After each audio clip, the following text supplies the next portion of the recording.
Here on behalf of Honor Flight. A lot of veterans and families don't know much about Honor Flight. They've heard about the tours to Washington, D.C. So I want to give you a little bit of history about the local hub here, because this hub includes San Luis Obispo County and Santa Barbara County, and we haven't been able to reach down as far as Santa Barbara to get the veterans. And looking today, I think we've got one or two candidates that we could probably get to sign up. But Honor Flight recognizes the honorably discharged American veterans for their personal sacrifices and achievements by flying them to Washington, D.C. at no cost to them for their tour of honor, to see the memorials that the American people have built in their honor for their valor and sacrifice. Top priority, because of the age, is given to World War II, Korean, Vietnam, and terminally ill veterans from all wars. We will continue until there are no more wars or conflicts. Many people think Honor Flight is just for World War II veterans. That is wrong. Each veteran is accompanied by a guardian who must be 18 years old, pay their own travel expenses, and whose mission is to accompany and assist that veteran in having a safe, memorable, rewarding, welcome home experience. Our Honor Flight hub here on the coast was only founded in 2013. Honor Flight at the national level was one man's dream, Earl Morris. The World War II Memorial was built and completed in 2004. He had the vision in 2005. It's a beautiful story, but I don't have the time to tell you the story now. But I'm going to challenge you to go online and look at it, because it's an amazing story and I challenge everybody, as the Colonel did here, with you have a passion, reach out, that one person that you may not know anything about, to look at, find their history. But Earl Morris had this vision, and it's a phenomenal vision that's blossomed into this. We're one of 7 hubs, as I mentioned, in California. Once we realized this in 2013, that there weren't very many hubs and there were so many veterans that needed to be honored and flown to DC, 6 of us started the Honor Flight chapter. It's called the Honor Flight Central Coast Hub. Since then, and our first flight was in May of 2014, we've flown 303 veterans back to their memorials.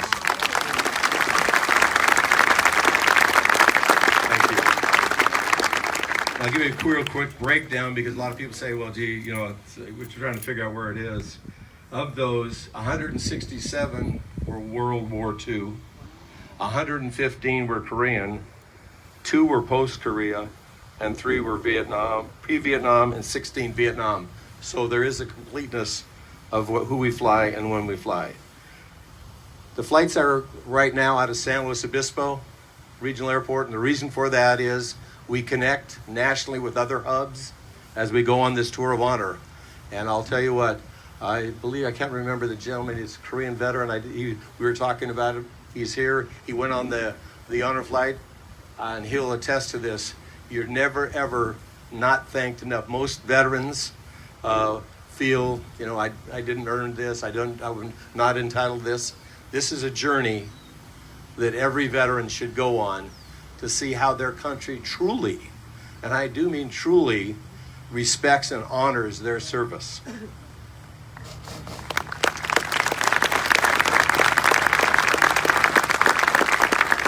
One of the things we found is that in Honor Flight, most people say, well, let's see, World War II, 75 years, they've got to be about 95 or so, so they're probably not agile. Well, let me tell you, we just had a flight end in May. The gentleman was 99 and a half years old. The oldest that they've ever taken was 108. So just to put it in perspective, and we have everything that you need to do. It's a 3-day event to take care of the veterans and their guardians. Many veterans have what I consider survivor's guilt, or they didn't serve in combat. I was one of those veterans. I had a hard time with that, so I felt I wasn't entitled to certain things.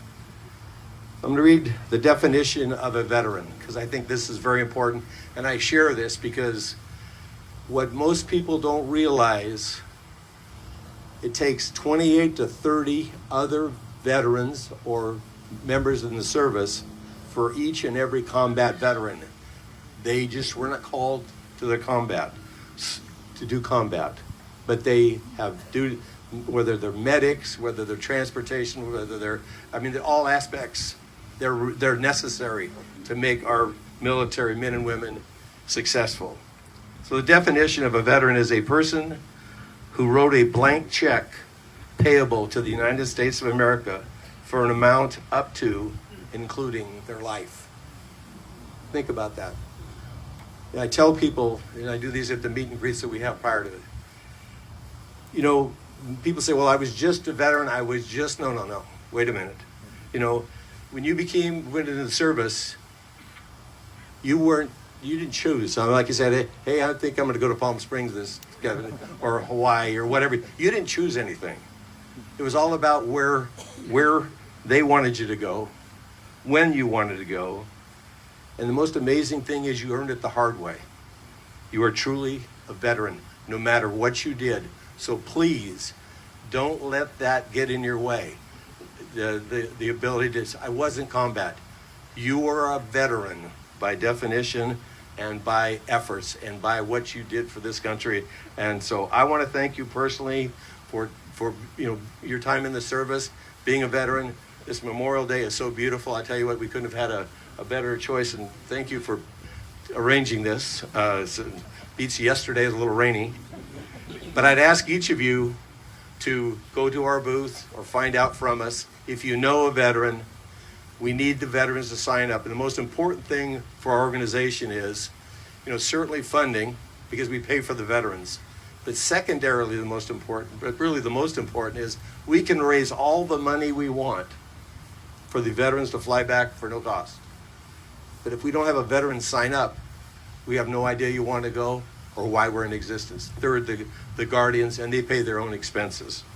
So again, I want to thank you, and God bless all of you, and thank you for your service.